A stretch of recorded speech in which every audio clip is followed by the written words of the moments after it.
moving on, we'll now address the challenges and opportunities in measuring connected TV. I know there were some questions to the panel around measurement, so I feel it's a great time to really jump into this conversation. I know we were lots of wrestling with this issue. There's lots of myths and challenges relating to connected TV measurement, so it should be a great panel coming up. And once again, don't forget, there'll be questions for the panelists. You can submit them in the Q&A box at the bottom of your window and we can direct them to you there. So please welcome our moderator for the next session, Anita Caras. She's the Research Director for Yahoo.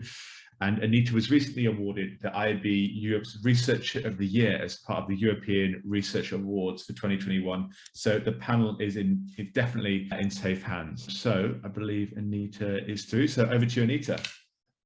Thank you, and hi everyone. I'm going to let our panelists introduce themselves in a sec, but I firstly wanted to extend a warm welcome to all of you today. As mentioned, my name's Anita Caras. I am Yahoo's Data Solutions Director across EMEA, and I really can't wait to discuss with our illustrious panel of experts all the challenges and opportunities that CTV faces when it comes to measurement. We already heard in the last panel discussions around measurement versus metrics, be that impressions or GRPs, as well as starting to talk around what those needs are for cross-stream measurements, whether that's collaboration, further transparency. So I think we've got a lot to discuss. So without further ado, I'd like to hand over to Kristanne to kick off the introductions. Hi there, Kristanne.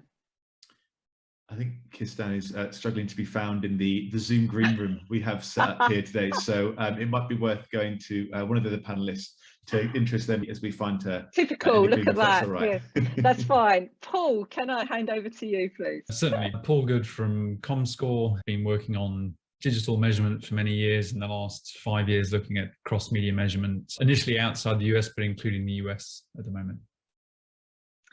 Great, thank you. And Alexandre? Yeah, thank you. So I'm Alexandre Nderagakura, Technical Director at IAB Europe. So I'm in charge of finding a key technical challenge facing the advertising ecosystem, providing direction as to where focus should be applied and what is this focus should be covering. Also co-leadership of a role within IAB task forces like research, user privacy, etc., etc. And finally, yes, I work with the countries, regulators, tech companies, etc. Perfect. I think while we wait for Kristanne to join, I think we should kick off and at least start here. So as an opening question, I would like to ask you, both of you, if I may, what as the #1 challenge for CTV measurement today? Can we start with Paul, please? Certainly. I'm going to start immediately by questioning your question and getting into some definitions. I think it's probably, when you say the biggest challenge for measurement, it's probably worth splitting measurement down into, you've got the validation of was an ad delivered as promised and was there any fraud, and the mechanical operational side of it. And then we've got the challenge of audience measurement. Can we actually determine the people who are exposed and reach and frequency? And then you get on crucially onto outcomes and effectiveness and the kind of impact. So I'm really hoping that Kristanne is going to make it, because I'm relying on her to talk about the final bit. So my space is very much looking at the audience validation. How do we get down to a person as opposed to just a device or a household? We have a whole host of challenges, but I'm going to say, I'll start with political. It is a willingness to address this and fund this, and how this gets integrated in a valid way into TV currencies. Perfect. What about Alex? I think perhaps more talking around some of those delivery measures and the verification. Yeah. So first, for me, the #1 challenge is, for me, definitely ad fraud. In fact, for me, that. Why I'm saying that, because first we need to have in mind the volume of video impression increase in CTV. So it was on a good trend before that, but an unexpected factor and a bigger impact was clearly the pandemic, due to the family at home, etc., etc. And that gave new opportunities for buyers to engage brand with content, build deeper relationship with consumers. But CTV advertisers suffer from the same ad fraud, misuse, and control across all video advertising for both direct and product priority campaigns. So in the recent past, CTV spoofing schemes like parameterized bucket, stream scam, shadowed by ad verification companies like Oracle, Moat, Human, and Double Verified. And most of this fraud use server-side ad insertion to generate fake CTV inventory, etc. But there are solutions, in fact, okay? We're talking about worst scenario, but there are solutions, for example, like ad stakes, to allow publisher to clarify, indicate who their author seller are. Supply chain objects also, together with seller.json, provide transparency on the various entities. And the last one, which is AdCert 2.0, a framework and guidelines for safe and transparent transaction across ad buying. Yes, one is ad fraud, definitely. But okay, talk about delivery, but that's for me the first point, I'd say.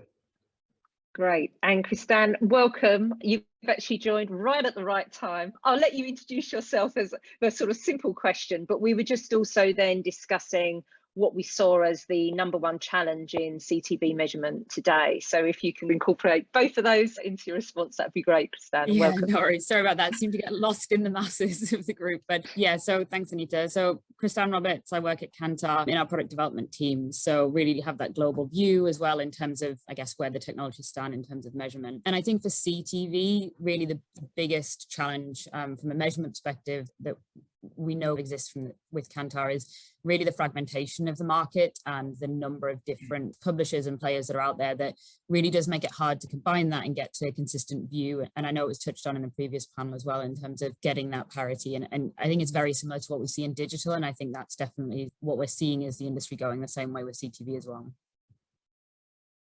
Perfect. So as Paul really started to articulate, we're really covering 3 real streams here. One is really around that delivery, looking at verification measurements, and then also then right the way through to campaign impact. So a lot of this stuff to unravel over the months and years ahead. So let's move on slightly. How would you see CTV measurement in terms of advancement? So over the last 12 months, have there been any particular areas of focus or advancements, whether that be in one market or whether that's more on a broader global basis? Alexandre, would you like to lead on that in terms of advancements that you've witnessed over the last 12 months or so? Yeah, of course. Yeah, so first we need to know, for the people, CTV can be measured, in fact, the way linear TV is measured. So not measured in the same way as mobile or PC. It's definitely a new territory. First, there's a lack of common identifier across different platforms, okay? That's the fact. So the ecosystem needs to keep pushing on it because it will help to better calculate the value of impression. It will need to be also privacy-centric, but today there is the first-party data collected from the audience. Also, there are probabilistic data collection approach, deterministic data collection, etc. So also, it's more and more recommended to use app stored IDs, which is a unique app identifier, in fact. It's crucial for bureaus for targeting, block listing, brand safety, and fraud prevention, and also measurement. It's also recommended to use the user agents. It allows for prices, targeting, better creative, ad delivery, analytics, and measurement. Second of all, there are multiple measurement methods, but not only. First, lack of access to many device platform operating system, which means that third-party verification vendor cannot run client-side in many cases. And the second thing is the increased use of SSI, server-side ad insertion in CTV, ad delivery, which results in new complication around IVT, invalid traffic detection. So that's why in the last months, there are different work with, for example, with a tech lab to support SSI, okay, with the new macros server side. Also provide guidance around HTTP headers that can help with SSI support again, and also the deprecation of VPED, okay, which cannot run on CTV platform, and replace it with open measurement. So the standardization of CTV advertising measurement is still in early stages. That's the fact, but ongoing to help the industry. Great, thanks, Alexandre. Paul, what about you? Have you seen any sort of advancements over the last 12 months or so? Certainly, I think one of the most encouraging ones is seeing the traditional TV JICS measurement organizations starting to accept and acknowledge the need to expand the scope of their measurement to include what I would call TV data feeds, because it's not just stuff coming from smart TVs, but set-top boxes and census level connection. But then this raises the question of how do these data sources all come with their own particular foibles, and a technical committee of a TV JIC is going to want to know that, you know, what exactly is being ingested. So I think there's a lot of work to be done on the how one validates, normalizes and integrates those data sets. And we are doing work with one of the European JICs at the moment precisely on this, in laying out the framework as from Comscore's US business, where we process 40 million households of set-top box data each day from 6 different cable companies that are providing data into us. We've had a lot of experience of, let's say, the joys of the different data sets, the different issues on the collection side that we can see. And likewise then on the CTV side, we have a different set of challenges where, again, when you see these reports coming out of a particular silo and a selection of CTV data, we have to understand actually what is that data set? What is it representing? Is it the entirety of those devices? Is it a subset panel? What are the edit rules that are being applied? And this is really where it's the dull, pedantic work of technical measurement and being able to transparently present this to a technical committee so that people understand what this data is. We also need to look at how we deduplicate, because we're going to get data from set-top boxes and also from CTV data in the same household. And we obviously don't want to do any double counting as we're bringing those data sets together. So in summary, I'd say it's encouraging to see the interest from the TV JICs on the onboarding. Bigger questions about where we're going to do with the data, but at least there is the appetite to try and onboard it. So we're definitely, I think both responses so far is very much a work in progress. Kristanne, have you got anything to add there? No, I think Paul's done probably a very good job of explaining the challenges that we have as a research industry in terms of pulling together all of those data sources. And I think probably in the last 12 months, we haven't seen a huge amount of change in terms of, I guess, the accessibility of the measurement and the cost of that measurement coming down. I think we are very much in kind of the phase of trying to understand how we get that comparability between channels, and the research is quite expensive, I think, to get, particularly when you talk about the passive measurement of the CTV channels. I think generally what I would say is so mostly in the research industry, we see there's a lot of kind of passive panel measurement, generally at smaller scales on a market level, where we've looked at measuring CTV, and probably the reach historically hasn't been high enough within individual campaigns to be able to give a huge amount of value and depth of the insights. And I think as we see the CTV proportion of media spend going up, then that helps us to be able to measure it. I think there are progresses. There's a lot of stuff. There's that want in the industry for partners to come together, and we are seeing that a little bit more with the WFA, with Origin. Kantar has just been appointed as the preferred supplier to be able to build that panel out with the aim of starting beta tests in 2023. So things are happening, I think, in the background, but for advertisers today to be able to access that, I think it's going to take a bit more time to make that kind of research and the methodologies accessible. I'm going to actually jump pace a bit, as we've got Simon Thomas. Thank you for your questions coming in live as we speak.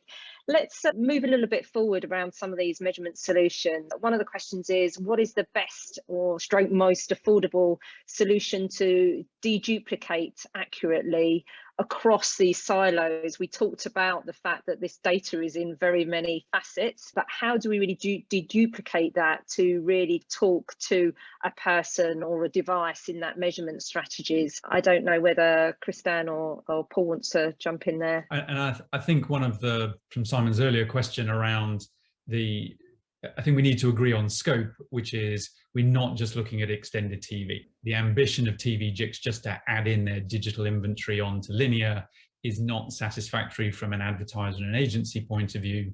And we need to have the ambition to do, if not total video, including all forms of video, total view, where we're actually bringing in display in as well.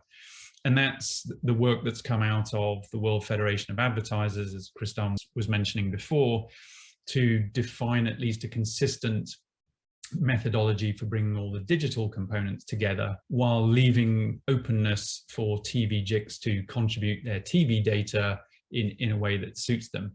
And I think we'd see that the WFA methodology is very applicable for dealing with individual devices and getting a relationship between a device and a person.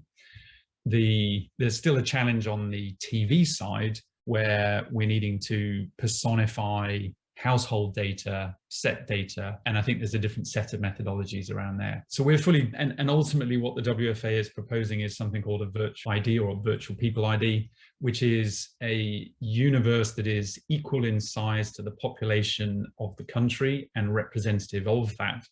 And the question of then the mechanism of how do you apply both digital events onto that vid space and all the TV data. For the TV data to work at scale, we absolutely believe you've got to bring TV data feeds in, so set-top box data and CTV data. The US Advertiser Association, the ANA, is partnering with Comscore to run a proof of concept. So similar in the way that Project Origin for ISBA is doing in the UK, Comscore's running on behalf of the ANA. And the first test, the first phase that we're running pre-Christmas is taking that personified set-top box data, applying it into this bid framework, and then taking data from a number of publishers and running some ad campaigns over that. Next year, in the first half, we'll be expanding that to adding CTV data into those TV data feeds and expanding to include some of the digital platforms, the large-scale players, the walled gardens, into that, so we can bring all the data into a consistent data set. Yeah, and I guess the only thing I would probably add to that is it probably depends on which part of research we're talking about. Are you talking about audience delivery, or are you talking about the impact of that content once consumers have been exposed to that? And I think that's where the different layers get trickier as well. I think the audience and delivery is the first level. As Paul said, it's getting those data sources into one consistent playing field and understanding that a lot of those will be at the household level and getting down to that kind of consumer level within those households. And once you layer on getting the attitudinal results from that, and you have to conduct surveys, then that panel, you start to go from what is a huge kind of geographic scope to a smaller subset of panel you've managed to match, and then a smaller set again that are willing to conduct those surveys. And then obviously you have the exposure of your campaign within that, which is even smaller. So that's where I think when it comes to the attitudinal and the brand impact, it does become harder. And that's where often we then start to pull back and look at the other methodologies that we have that use more modeled approaches that allow you to get to understanding impact from probably a smaller subset of that panel. So I guess that's the only thing I would add as well. It is the available research will largely depend on I guess what your objectives and what hypothesis you're trying to test. Great, thank you. I think that sort of very well answers that question. So thank you, Simon, for that. Moving on a bit, and we've touched on this in terms of some of the initiatives that are already starting, but how do you believe the industry can come together to really help in driving forward with CTV measurements? Maybe starting with Alexandre there. Alexandre? Yeah, can you hear me? Yes, so for the industry, yes, so to the, I don't want to say issue, but the idea is really to have a standardization. Right now, there are solutions today, there are a lot of working groups, etc., but there is a lack of a standard in order to identify the value of impression. This is really something in place. We need in CTV and also OTT, etc. So you have the first party data, you have the probabilistic information. Yes, today we are, without talking about the removing of third party data, etc. Of course, in CTV, we're not talking about cookie, but identifier. Yes. So I think I don't know what to say more about that. Okay. Except really there's this need of standardization, I'd say, because there are a lot of companies, a lot of publishers would like to provide more information about the data to the buyers who would like to, or are interested in inventory CTV across, etc. This is a larger question. Are we actually seeing any industries coming to, is the industry coming together in any countries? Like there is, I know in Italy, there's this call from the UPA about unity. Do we see any countries leading the charge in tackling this at a more industry level? Observations? Yeah, certainly I think the Dutch and the Swiss have been working collaboratively for some time. I would say that Project Origin in the UK is an indication of the still fragmented nature of digital measurement in the UK market. And I think, how this is going to come together inevitably has to get driven by the advertisers and their agencies, because you can't blame any one medium for having silos of measurement. Media owners tend to fund 80, if not 100% of the measurement of their media, and it is not in their interest to incur additional extra costs to do cross-media measurement when they're not necessarily certain whether they're going to benefit or not. And while advertisers may say, oh, we ultimately pay for everything because it's our money, but other people are actually funding it. And I think this is where the funding and the governance needs to change, and that if the scope is to be total video measurement or total view, then the country needs to come together at that level. And you mentioned Italy. Interesting, the government regulator has intervened to prevent further fragmentation that was happening in the Italian market, to say this isn't acceptable and we want to see the Advertiser Association driving the agenda, and please respond. So we'll see whether the funding comes from that. But there are some technical challenges, and Simon made a question about unified identifiers and leading to outcome measurements. There are still some challenges on how that is being done. And at the moment, I'd say most of the work is around just addressing the planning and the measurement on that trading side as opposed to outcomes. But this is more of a political and commercial challenge at the moment. I think it's key about the funding source to any of these things. What you brought up, Paul, was a really valid point around, with every measurement, no matter where, we're talking CTV now, but any media, as you say, has inherently been funded by the media owners of that particular media, and hence being in the siloed route to measure in as thorough basis as possible, but for the thing that they are playing in that space for. You have to be in the game to feel that you should be contributing and funding. I don't know what that solution is. We can see, it'd be interesting to see, to your point, where this has had government intervention in Italy, where that starts to lead from a funding perspective to make that change, perhaps structurally, to enable far more cross-media measurement. Well, for me to give voice to Simon Thomas, who is our fifth panelist on this. I think he is. I think we should actually promote him.